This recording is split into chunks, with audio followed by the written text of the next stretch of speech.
Welcome to my channel, The Deep Code of British Rise. Here, we don't just tell history, we decode the deep secrets behind the rise of the British Empire. In every episode, we explore the institutions, the strategies, and the forces that shaped one of history's greatest powers. Today, we're diving into one of the most dramatic chapters of British history, the rise of the North American colonies. How did Britain manage to plant its flag across the Atlantic? Who were the daring people willing to risk their lives and fortunes to make these colonies work? And why did some colonies fail completely while others flourished? Alright, let's kick off today's story with the real heart of Britain's overseas expansion, North American colonization. When people talk about the British Empire, they usually split it into two phases. The first British Empire, roughly from the 1600s to the early 1700s, focused on North America and the Caribbean. Understanding this period is basically understanding Britain's first great push overseas. Then came the Second British Empire after the Industrial Revolution, stretching into Asia, Africa, and the Pacific. That's the empire most people imagine when they think of Britain at its peak. But let's pause. When did Britain really start colonizing North America? Most history books say Virginia, right? Well, not exactly. Britain's first attempt was actually at Roanoke in what's now North Carolina, established more than 20 years before Virginia. Ever heard of it? Probably not, and there's a reason for that. Roanoke was a total flop. When settlers returned, the entire colony, 118 people, including 11 children, had vanished without a trace. A complete mystery. So Virginia wasn't the first attempt, but it was the first one that survived. And surviving wasn't easy. In 1607, 144 colonists landed, and by the first winter, half were dead. 2 years later, 500 more arrived, but only 60 survived the next year. And here's the kicker. The British government didn't send a penny. All they did was issue a charter, a legal document giving permission.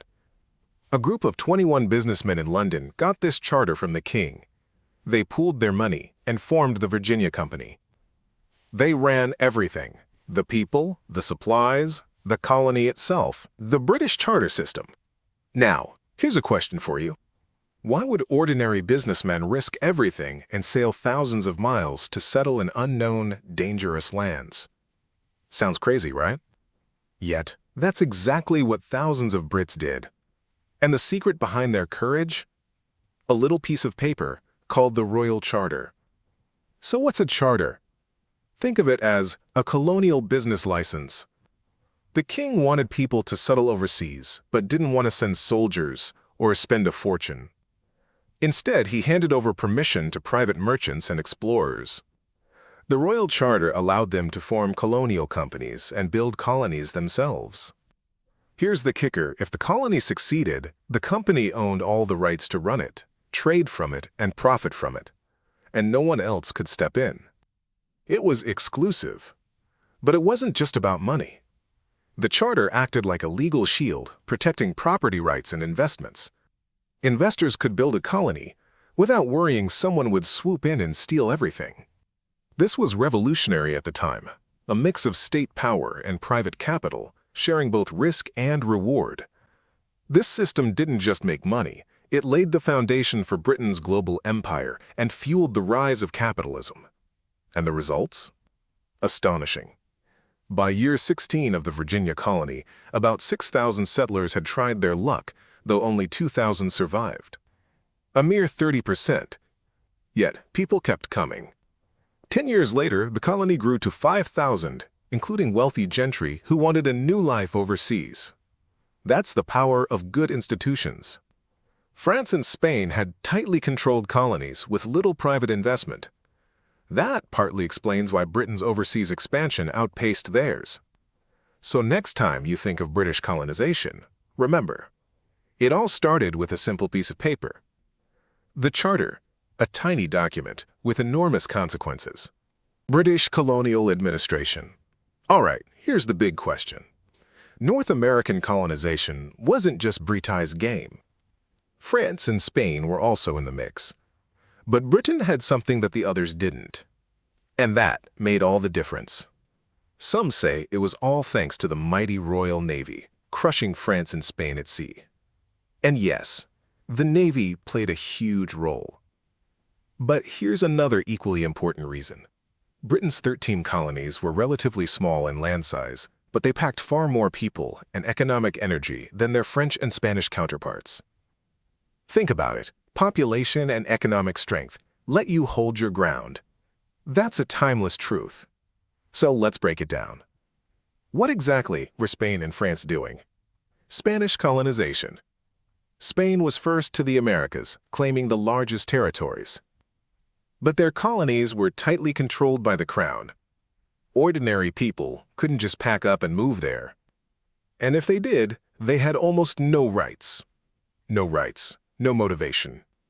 The Spanish relied on big nobles to manage huge estates under centralized control. These nobles mostly wanted quick profits, grab resources, then leave. No surprise, their colonies started strong but ended up stagnant and poor, unable to compete with Britain. French colonization.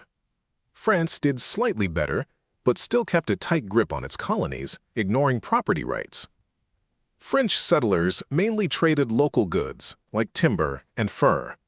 It made money, yes, but few settlers actually put down roots. Even with 3 times Britain's population, very few French truly settled long-term. British colonization. Britain did something very different. First, they solved the property rights problem. Remember the royal charter we discussed? Second, they encouraged loose self-governance, not strict centralized control. Immigration was open, with few restrictions. People could come and go freely, even from other countries. Politically, colonies generally governed themselves with democratic institutions. Religiously, there was more tolerance.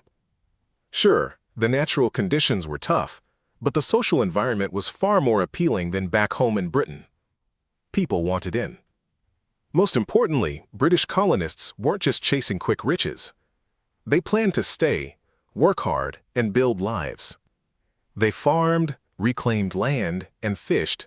Tough, gritty work. Unlike the Spanish chasing gold or the French trading fur, this steady labor laid the foundation for real, long-term growth. The power of farming. You might wonder, why was farming such a smart strategy? Well, it really paid off in war. The Anglo-French rivalry in North America exploded into full-scale conflict. French colonies had maybe 100,000 people at most. British colonies, over 2 million.